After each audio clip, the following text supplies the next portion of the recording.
Saludos. Me lo enseñaron en la escuela y yo sé que a usted también se lo enseñaron. Se ha dado como un hecho histórico y así aparece en los libros escolares de texto. Me refiero a la versión de que la reina Isabel la Católica vendió sus prendas para financiar el primer viaje de Cristóbal Colón en busca de una nueva ruta hacia la India. Viaje que usted sabe que culminó con el descubrimiento de América.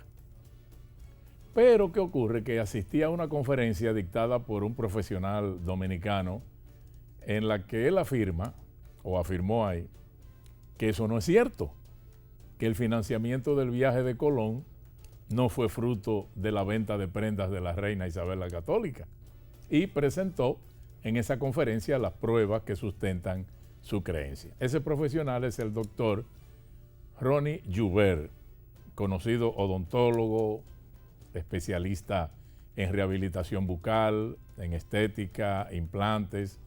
Es autor de 3 libros de esa especialidad. Ha publicado más de 30 artículos científicos en revistas internacionales. Pero ocurre que su hobby es la historia, la investigación histórica. En ese tenor es colaborador de la Academia Dominicana de la Historia y también del grupo Protejamos Nuestro Patrimonio. Yo he asistido a varias de sus interesantísimas conferencias, que no son de esas ponencias de copy-paste de Google que hace mucha gente, sino el fruto de viajes, de trabajos minuciosos de investigación que él hace, porque ese es su hobby, ya lo dije. Para darle la bienvenida a este año que comienza, vamos a tener hoy un programa fuera de lo convencional, en el que vamos a hablar de ese y de otros temas históricos con el doctor Joubert, a quien ya tenemos aquí con nosotros. Así que en un minuto comenzamos.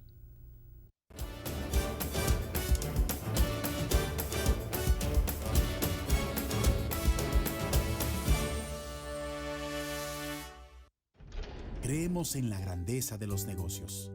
Esa grandeza que nace de las personas con grandes propósitos.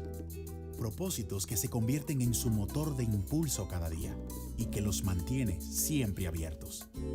Abiertos a crecer, a competir, abiertos a los cambios, a las oportunidades, a darle con todo, a nuevos socios, a que les den la mano, abiertos a metas más grandes. Por eso los acompañamos desde el primer momento, para que siempre cuenten con las puertas abiertas. Open, negocios con grandes propósitos. Somos la tierra que nace con el verde de esperanza, la semilla que en los campos fue sembrada con amor y que el sol la vio creciendo entre gente que la amaba. Hoy le suenan las campanas, ha llegado Navidad. Somos la patria viva, ahora en la mañana, el que brilla en el cielo, y juntos celebramos Navidad. El Dubán les desea felicidad. Feliz Navidad les desea su Café Santo Domingo y toda la familia en Dubán. El Banco Central mantiene la estabilidad de precios. Es su misión principal, establecida en la Constitución de la República Dominicana y la Ley Monetaria y Financiera número 183-02. Los precios estables protegen el valor del dinero de las personas y las empresas, dan certidumbre al mercado y facilitan el comercio. Banco Central de la República Dominicana, por la estabilidad y el crecimiento.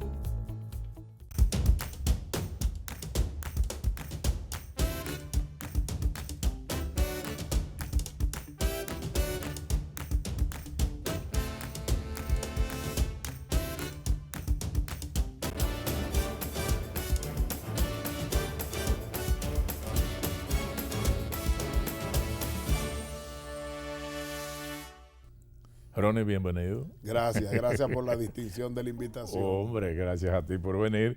Yo quisiera que comencemos aclarando eso de que no es verdad que la reina Isabel la Católica fue la que financió vendiendo sus joyas al viaje de Colón, porque eso es lo que nos dicen. Todavía se está diciendo eso en las escuelas. Fue lo que aprendimos, Sí. tanto en escuelas privadas como en escuelas públicas. No, la historia no es esa. La corona española venía hacía más de 10 años, de guerra en guerra. Primero la sucesión de Castilla, donde Fernando e Isabel logran tomar el control de básicamente la península, a excepción de Portugal, y luego la guerra de sacar a los que estaban ocupando tierras que eran musulmanes, sobre todo la parte sur. Los moros. Y después, los moros y esta gente, y después de 10 años de guerra, ya tú te imaginas cómo quedó la finanza del Reino de España.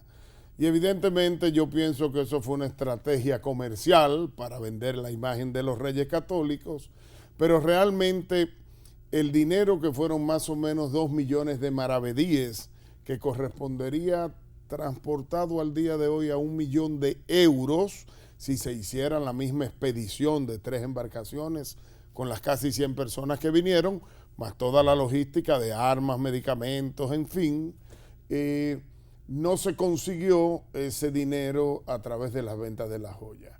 Se consiguió a través de apoyos públicos y privados. Existía la Santa Hermandad, que era una especie de policía que había creado el Estado español, la corona española, para proteger a los ciudadanos en las ciudades y en los pueblos y a todo el que se desplazaba de un lugar a otro. Una policía pública con el apoyo de la iglesia. Y esa Santa Hermandad tenía una caja, tenía un fondo, del cual se obtuvo un poquito más de la mitad del dinero de ese par de millones de maravedíes que se necesitaban. 1.1 exactamente. Lo que ocurre es que Luis de Santángel, que aparentemente era de ascendencia judía, logra obtener ese dinero se lo da a Fernando de Talavera, una gente muy ligada a la iglesia y aparte de esto, asesor y consultor del rey, y Fernando de Talavera entrega ese dinero y la corona entrega ese dinero. Pero ese dinero, Freddy, fue cobrado antes de 15 días. Antes de que Colón saliera para América, ese dinero estaba cobrado a través de la Iglesia Católica por Badajoz. Por lo tanto, ahí hubo un movimiento bancario de esos que ocurren en Santo Domingo ocasionalmente, que nosotros conocemos, de donde sale ese primer aporte. Luego viene el aporte de algunos de los marinos y familias distinguidas. Los hermanos Pinzón hacen aportes y los hermanos Niños también. Los hermanos Pinzón son los que aportan una de las embarcaciones más dinero, y los hermanos Niños, que son de 2 pueblos muy cercanos, también aportan una de las embarcaciones, la Niña y dinero. Junto con eso, la primera embarcación, que se llamaba la Gallega, fue aportada por Juan de la Costa, que fue un marino importantísimo que vino en varios viajes de Colón. Y a todo esto se le sumaron una serie de mercaderes de Florencia, florentinos, que eran los que comercializaban en el Mediterráneo. Así que esas son básicamente las 4 principales fuentes de aporte. Bueno, ¿qué le parece? No, yo asistí, creo que fue la primera vez que te vi en una conferencia en la Academia de la Historia. Creo que hace como 4 años de eso. 4 o 5. En el 17 creo que fue. Donde tú revelabas en esa conferencia que, no sé si por 1800 por ahí, de Haití, se exportó mucha madera, muchos productos que, que en ese tiempo la mitad del azúcar que se consumía en Europa venía de Haití. Y como un 40%, creo que tú decías, del cacao. Café. Del café. Así es. Entonces, si en ese tiempo Haití producía todo eso, ¿cómo es que hoy tenemos una tierra tan árida como la que es Haití hoy, totalmente árida? ¿Qué pasó ahí? Así es. Hay que saber que de los 27,000 kilómetros cuadrados que tiene Haití hoy, de los cuales 7,000 u 8,000 eran de nosotros y se fueron perdiendo, el 80% del territorio es montaña y solo un 20% es llanura. Hoy se habla que solo el 3% del territorio forestado de Haití está forestado. Dicho de otra forma, el 97% del territorio de la República de Haití que podría estar forestado está desforestado.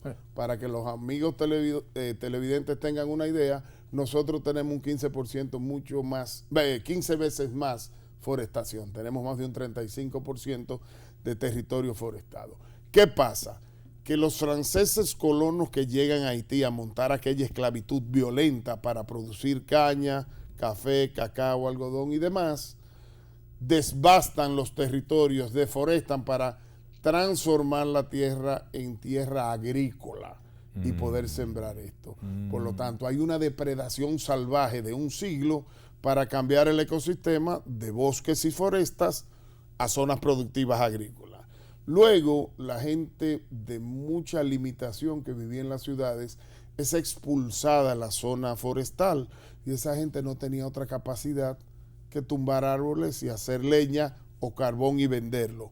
Hábito que se ha quedado hasta el día de hoy. En el día de hoy llegan de 8.000 a 9.000 sacos de carbón a Puerto Príncipe procedente de la península de Tiburón. Solo a Puerto Príncipe. Cada familia haitiana, el 90% de ellas, sea rural o sea de ciudad, consume de 5 a 6 libras de carbón diario, porque esa es la fuente energética para cocinar y eso también deforesta. Pero cuando comienza la revolución haitiana y se instalan aquellos dos reinos del norte y del sur de Cristóbal y Petión, el latifundio pasa a minifundios y los minifundios también necesitan destruir bosques como elemento productivo. Correcto. Tanto para generar espacio para cría de ganado y espacio para la mini agricultura. Y finalmente, la revolución y la independencia de Haití hubo que pagarla. En 1825, 20 años después que Dessalines declara la independencia, Francia, para conocer la independencia de Haití, multa a Haití con 150 millones de francos, los cuales se comenzaron a pagar en 1825, Freddy, y se estuvieron pagando hasta 1945 y no se pudieron pagar. Y se estima, yo creo que es un número muy alto, que de esos 150 millones, más de 90 millones lo pagó la exportación de madera preciosa de Haití. Por lo tanto, esos son 4 factores que generaron esa devastación masiva y hoy el único medio de producción que tiene Haití a nivel rural es la creación de carbón mineral, de carbón vegetal, perdón. Vegetal. Entonces, tala, y como dicen algunos políticos haitianos, no Ronnie Joubert, sin una política de conservación ecológica que no ha sido aplicada. No la tienen, o la que tienen que no es correcta, tampoco ha sido aplicada. Y eso da como resultado el desastre que tiene el hermano vecino de Haití. Tú habías dicho algo en esa conferencia sobre que ocurrió algo también con motivo de la revolución de los esclavos Sí. en la tierra. Hay 2 factores más. La política que luego aplicó Fidel Castro en Cuba, de la tierra arrasada, que era donde llego, destruyo todo para que no se pueda generar nuevo asentamiento humano, fue establecida por los haitianos en su proceso de independencia de 12 años, Freddy. Esto comenzó en el 91-92 y terminó el siglo siguiente en el 4. Fueron 12 o 13 años donde cada vez que había un enfrentamiento y se tomaba un pueblo o una ciudad, se destruía todo, no solo la especie humana, sino los animales, la agricultura y la estructura física de la ciudad para que no pudiera haber repoblación. Y eso es un factor más que durante 12 años la política de tierra arrasada destruyera parte de la capa vegetal de ese país. Ronnie, vamos a hacer una pequeña pausa, pero cuando regresemos me gustaría, porque para exportar todo ese azúcar y todo ese café de Haití para Europa, se necesitó traer mano de obra de África, los esclavos. ¿Por qué razón los dueños de fincas que importaban esto o que compraban estos braceros pedían o exigían que no hablaran el mismo lenguaje todos, sino diferentes lenguajes de los que muchos que se hablan en África. Eso ahorita cuando vengamos, en un momentito.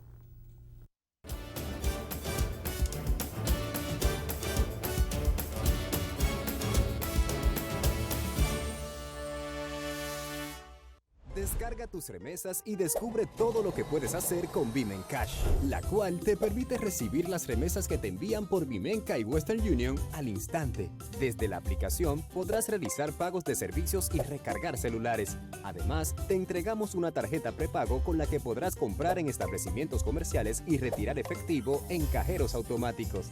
Con Bimen Cash puedes realizar múltiples transacciones desde donde quiera que estés. Descárgala en App Store y Google Play. Bimenca y Western Union, tus remesas al instante.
Antes de la pausa le preguntaba a Ronnie por qué los que contrataban los braceros africanos esclavos que venían a la isla exigían que no hablaran el mismo idioma o el mismo lenguaje. Así es.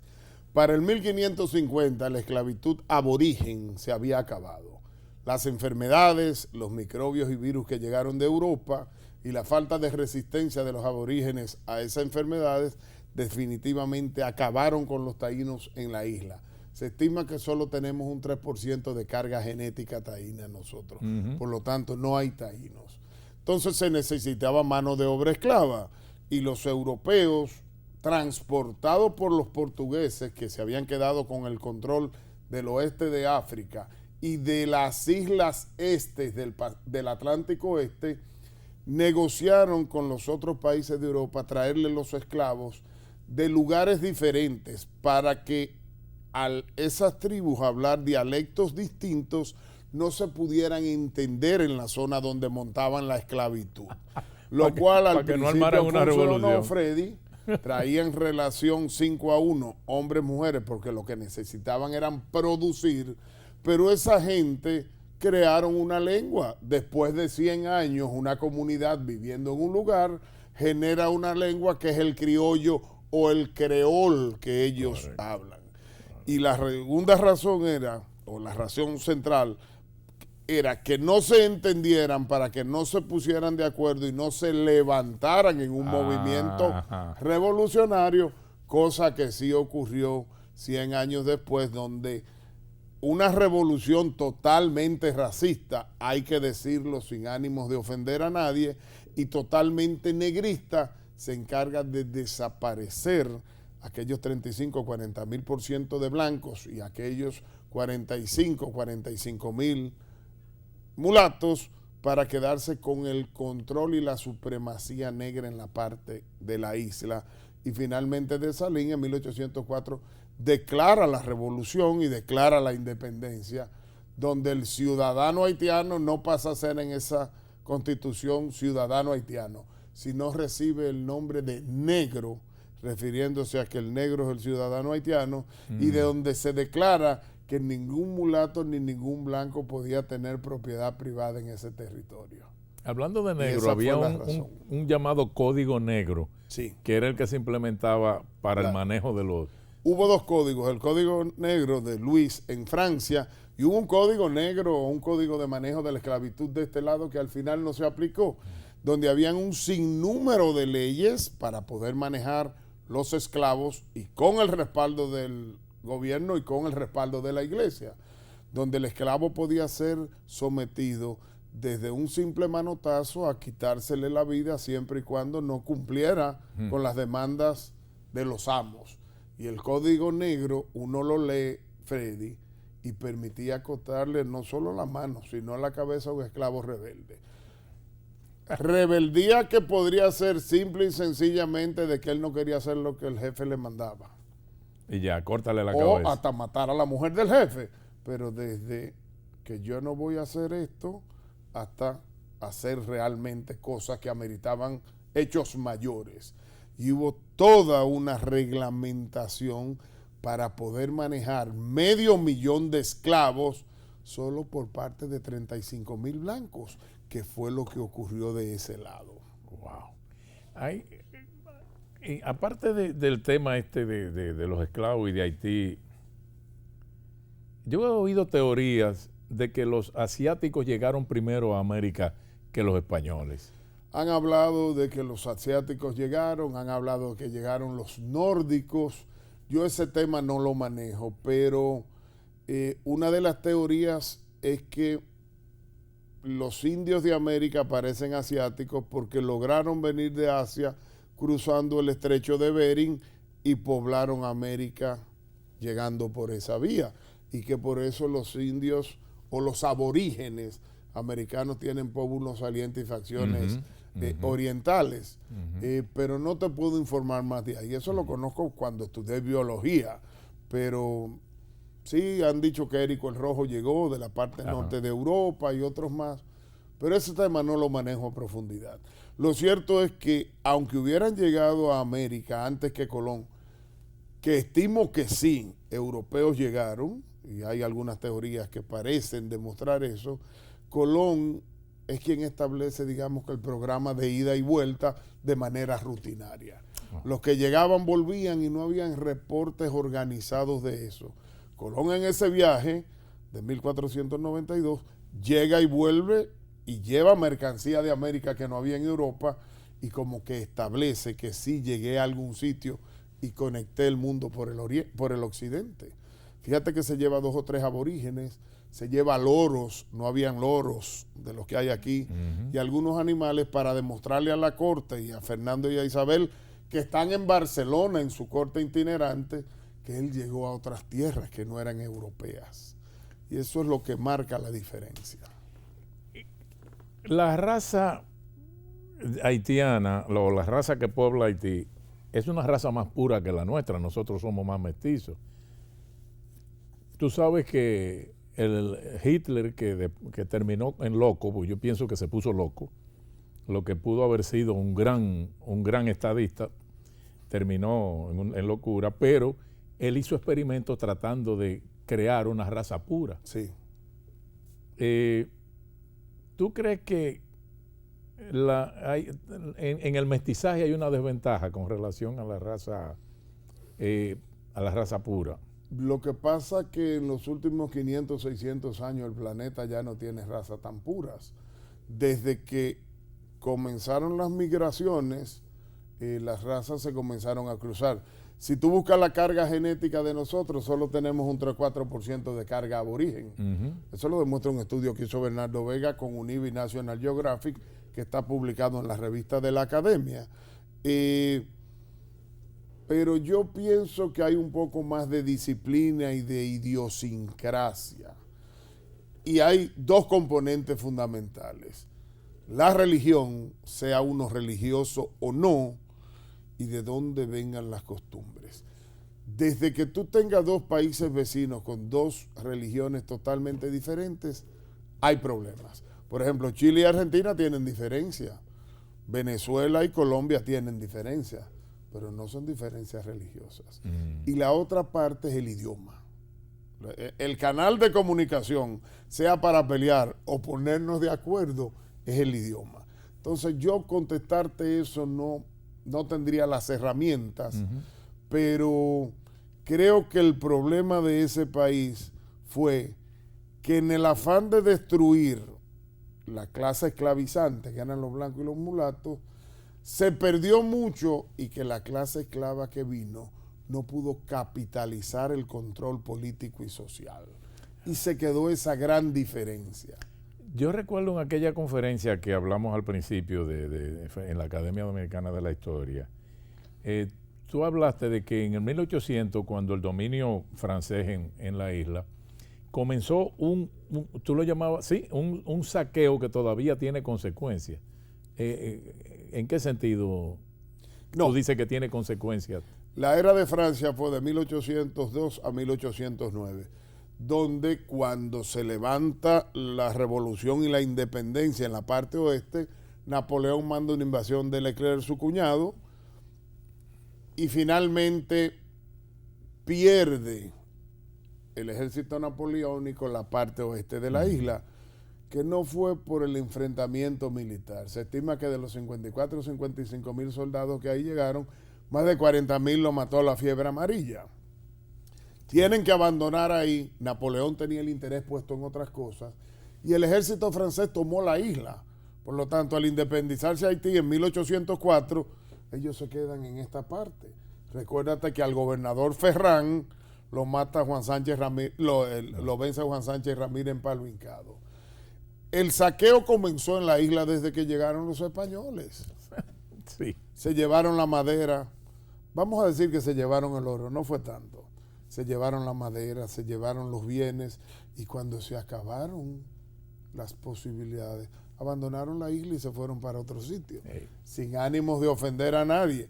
Pero luego el saqueo siguió. Se llevaron la madera de Haití, que lo mencionamos hace un momentito, y siguió el saqueo ordeñando y sin poner, ordeñando y sin poner. Y luego cobraron el derecho a la independencia. La independencia dominicana del 44 fue reconocida por la Grande Potencia en el 78. Y la de Haití del 4 fue reconocida en el 25 por aquel convenio de los 150 millones de francos que tuvieron que hacer con Francia. Entonces hubo un saqueo de mercancía, de productos y de bienes de la isla para Europa, con el respeto de los europeos. Y luego toda esa madera generó pianos y acordeones y casas ensamblables y entraron por Montecristi y Puerto Plata. Y ahí están las bellezas de la casa de toda esta gente en Montecristi, que por cierto se están destrozando. Y eso es hecho con la madera que se llevaron. Asua, el papá y el abuelo de Buenaventura Báez, tenía fincas de explotación maderera. Caoba, ahí se sacó caoba de saquearon. No podemos decir quiénes para no salir presos, pero saquearon. Más de la mitad de la madera que se usó para producir artículos de altísimo nivel llega a Europa de América. Entonces, espero que no me quiten la visa Schengen. Nos queda un minuto, Ronnie, pero tú sabes que en Haití hay varias mezquitas musulmanas. Sí. Hay alguna gente que entiende que eso puede representar un peligro para nosotros. ¿Qué tú piensas? Mira, yo la parte religiosa la tomo con mucho cuidado. Con pinza, como digo. Eso es una teoría que le he oído mencionar varias veces. Yo creo que aquí es como los partidos políticos. No importa si uno avanza o no. Al que tiene el juego a su favor, que se ponga a trabajar para que eso no crezca.